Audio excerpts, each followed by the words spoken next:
Today on How It's Made. Garden forks. We dig up all the facts on this common old garden tool. English toffee. Sugary, sweet and chewy. You'll love to get your teeth into this report. Paint chip cards. We'll be honest with you, it's a bit like watching paint dry. And Bundt pans. Have your cake and eat it in a number of decorative styles. But first, the humble garden fork, once a highly prized possession, so sought after it was often the subject of theft. That was a long time ago, when survival depended on the food people grew. Today, of course, food is mass-produced and sold in supermarkets, but the garden fork is still at the top of your garden tool table. There are many versions of the garden fork. From hand forks to border forks, there's one for every job. At this factory, they've been forging garden forks for over 200 years. Using a 600-ton punch press, 2 basic fork shapes are cut out from this hot and malleable steel. The tines or prongs for this particular kind of fork are shorter than most, because these are border forks, used for turning the soil rather than digging deep. With the basic shape now established, it's back into the furnace to re-soften the stem. A worker repeatedly feeds it through rollers to thin it down and widen it. This press then trims it, at the same time cutting holes for attaching the wood shaft. The next press drives the steel stem into a cylindrical die, forcing it into the basic shape of a socket. The worker slides the socket into a cone form and strikes it repeatedly to refine the socket. This sizes it for a wooden shaft.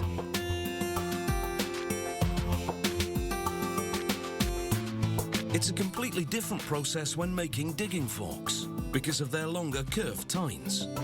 After forging a spider shape, a worker bends a prong around a post to position it for shaping. This 2-person team works in tandem.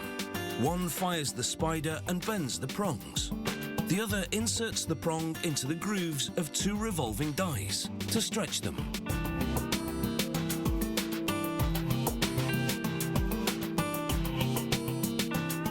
With 2 tines now shaped, his partner bends them out of the way so he can work on the 3rd one. Rolling takes 18 months of training to perfect. If the tine isn't precisely aligned with the grooves, the equipment could seize, causing possible injury to the worker, and the dies would almost certainly be damaged. With the 4th tine now stretched, the other member of the team twists all 4 tines around the post again, this time to bend them all in the same general direction. After about 10 minutes of work, they have the rough shape of a digging fork. They then form the socket and crop the tines. Fired to a malleable state again, a worker drives tooling between the tines to straighten them and even the gaps between them. He rests the fork socket against a steel slope and lowers a ram. It drives into the tines, pushing the socket against the slope, bending it upward, which gives a better angle for digging. He inserts the tines into a press, and the press closes around each tine to taper the corners. A ram now pounds the base of the tines against a swooped anvil to give it a gentle curve. The hot fork then goes into cool water, which serves to harden the steel. The next worker grinds off any rough from the sides and sharpens the edges. He narrows the tips to a point, and this will enable the fork to pierce solid earth. Any minor adjustments are made manually. Here you can see the difference this makes. The prongs on the left are out of alignment. The ones on the right have been fixed.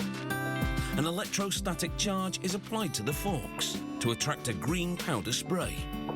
Once cured, it forms a skin that resists corrosion. Now out of the curing oven, the fork is locked in place while a wooden shaft is put into the socket. It's secured with rivets. A belt sander is then used to blend the wood to the metal in a process known as linishing.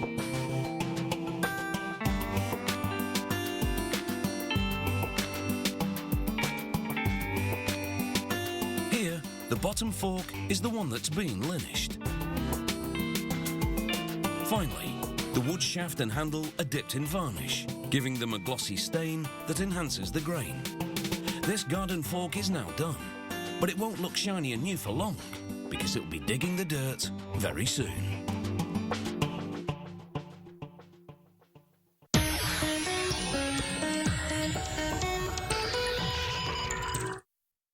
Toffee is a confection traditionally made of caramelized sugar or molasses and butter. There are many different varieties, soft and chewy or hard and brittle. English toffee is very buttery and typically covered in nuts. Easy to see why it's called English toffee. This English toffee is completely free from dairy ingredients, making it ideal for toffee lovers with certain dietary requirements. This small confectioner makes their special toffee recipe entirely by hand, one small batch at a time. They start by combining water and sugar, which they heat until the sugar dissolves. They add their own secret formula.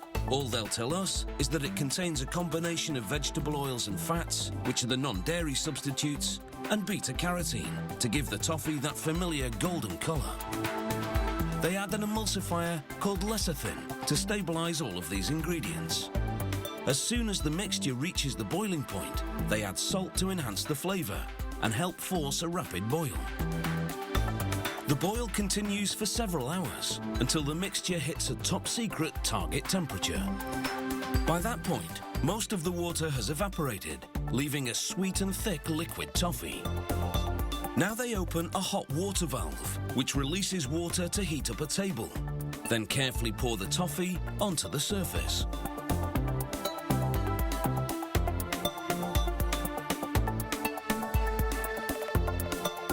The heat ensures that the toffee is pliable while it's spread out. The spreading continues until the toffee sheet is approximately the same thickness. Naturally, the thickness varies, but that lack of uniformity is all part of the charm of handmade toffee.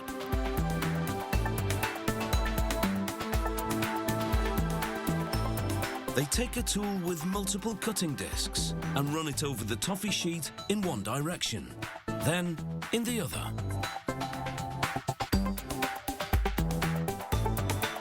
They close the hot water valve and open the cold water one, which cools the surface of the table and hardens what are now toffee squares. Within a few minutes, the squares are hard enough to be broken apart.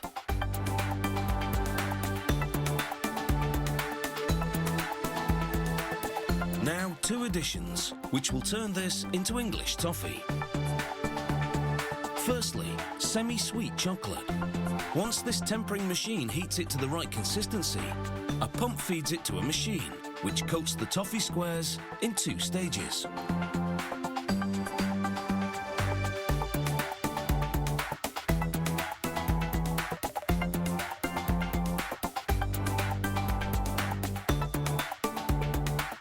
With the underside now coated, the squares move onto a refrigerated belt, which rapidly hardens the chocolate.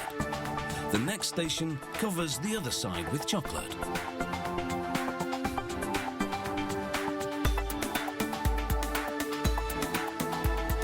As the now fully coated squares exit the machine, the belt vibrates, shaking off the excess chocolate.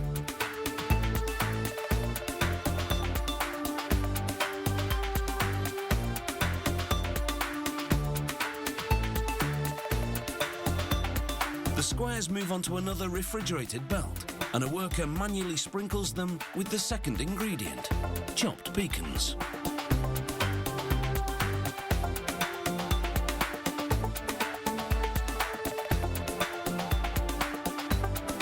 The squares travel through a cooling tunnel for several minutes to set. As they reach the end of the line, excess nuts drop off and they're collected, ready to be sprinkled onto new squares.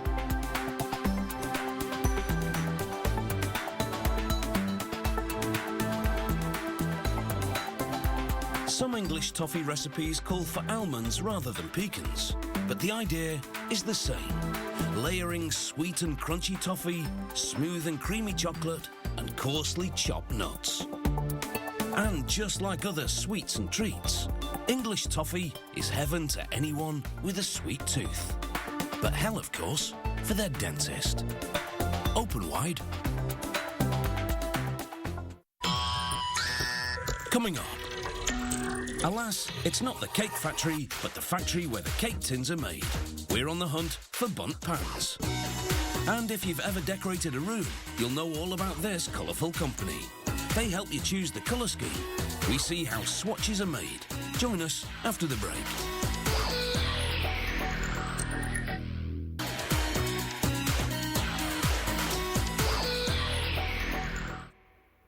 Trying to decide on a paint scheme? Each card is a small sample of related shades, allowing you to view the actual hues without prying off the lids of cans in paint shops. With thousands of shades to select, you'll be in the pink, or any other colour you choose for that matter. Whether you're looking for a gorgeous green or an OMG orange, careful scrutiny of paint chip cards can help you get it right before you pick up a brush. Highly concentrated colorants stored in tanks will be used to reproduce paint colors in lacquer, similar to the kind used in nail polish. Lacquer is used because it produces better results on paper than actual paint. The colorants are piped into a nozzle dispenser. At the same time, a bucket containing the lacquer moves to meet it. The dispenser has many tentacles, and each one is connected to one of the colorant tanks. A computerized mechanism holds the nozzles to dispense different colorants, following a precise color formula. The bucket sits on a scale, and the weight is constantly monitored by the computer to confirm that the exact amounts are being added. A blender mixes the colorants in the lacquer. The mixing speed and time have been preset to avoid over or under mixing. Now for the color test. A technician spreads the sample evenly across a piece of paper.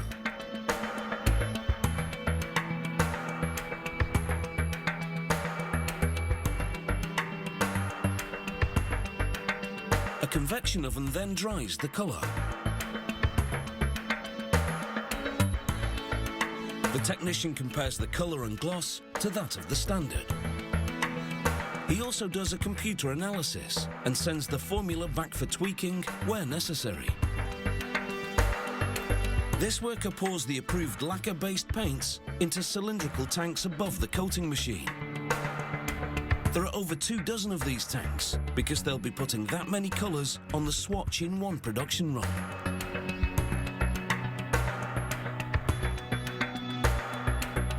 He connects plastic tubing to the tanks to narrow the flow and aim it at the dye block below.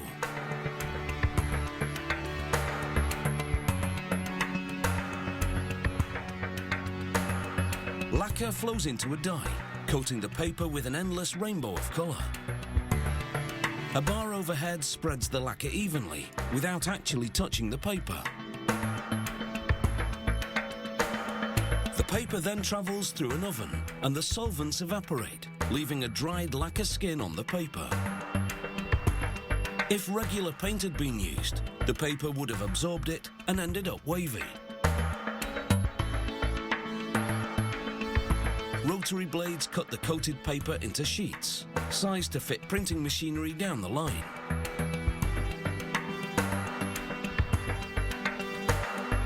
Using a transparent template, the next worker measures the width of each stripe. He then confirms that the colours are in the correct order by checking each stripe against the approved proofs. He checks the gloss with a gloss meter. It works by aiming a light on an angle and then registering the reflection. This confirms that the gloss is consistent and the production run can go ahead. The press operator stacks them face down for loading into the printer. A feeder serves up the striped sheets to the printing line, one at a time. It's a 4-station printing press. Each cylinder is equipped with an ink of a different colour To stand out against the various paint card stripes, they print the paint colour names and numbers on both sides. They also apply varnish to the back of the sheets, so the paint chip cards won't stick to one another when they're stacked. Named and numbered, the colour stripes are now all identifiable. The sheets go under a guillotine blade, which slices them into paint chip cards. Powered by hydraulics and super sharp, the blades cut through hundreds of paper sheets like butter. They produce 3.5 million paint chip cards a day at this factory. So if you can't think of a colour for your bathroom or your bedroom, just pop down to the paint shop and get them to lay their cards on the table.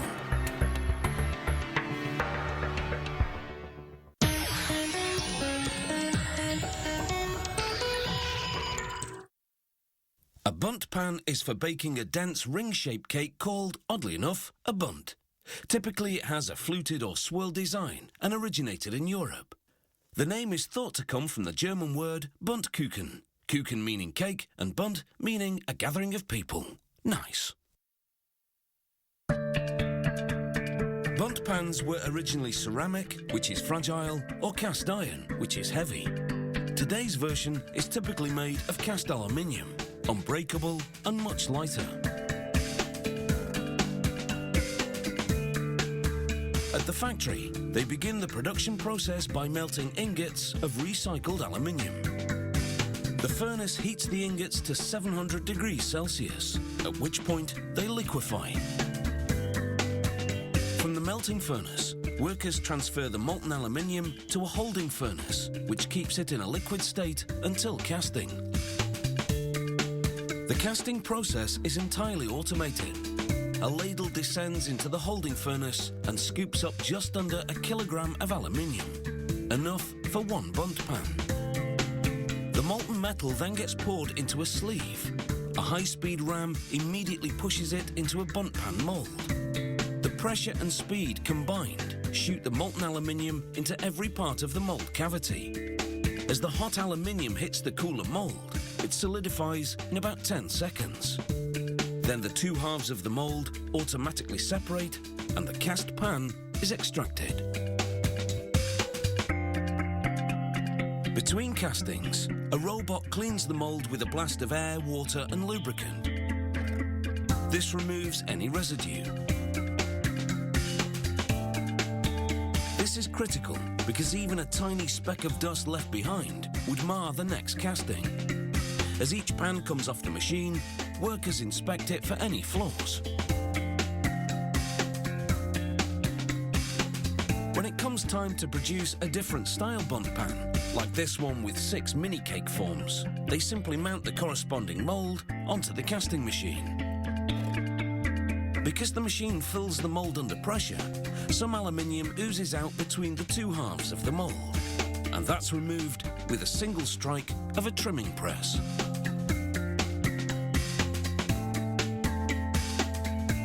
A computer-guided router, working 2 pans at a time, smooths the rough edges.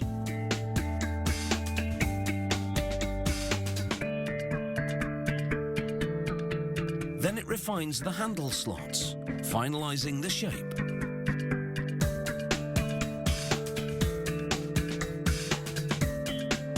Now the aluminium surface must be spotless, ready for a non-stick coating to be applied. So the pans go through an industrial washing machine. 1 wash and 3 rinse cycles, and finally, a drying cycle. The pans now move down the coating line.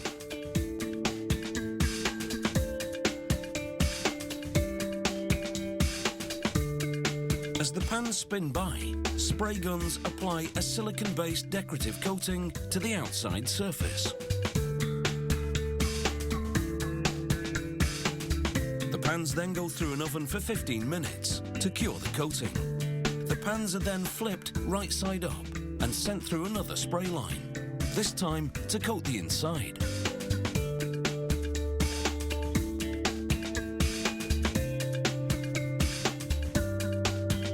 The interior coating is a food-safe silicon polyester material. designed to release the cake easily from the pan. It's similar to the non-stick coating on a frying pan, the difference being that the chemical composition is designed to prevent sugar rather than protein from sticking to the pan. Once more, the pans go through an oven for 15 minutes to cure the coating.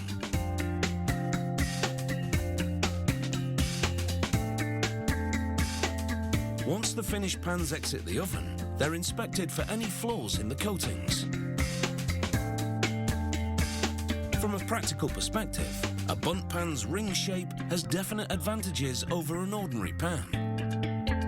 The tube in the middle funnels heat to the centre of the cake mix, helping it bake quicker and more thoroughly.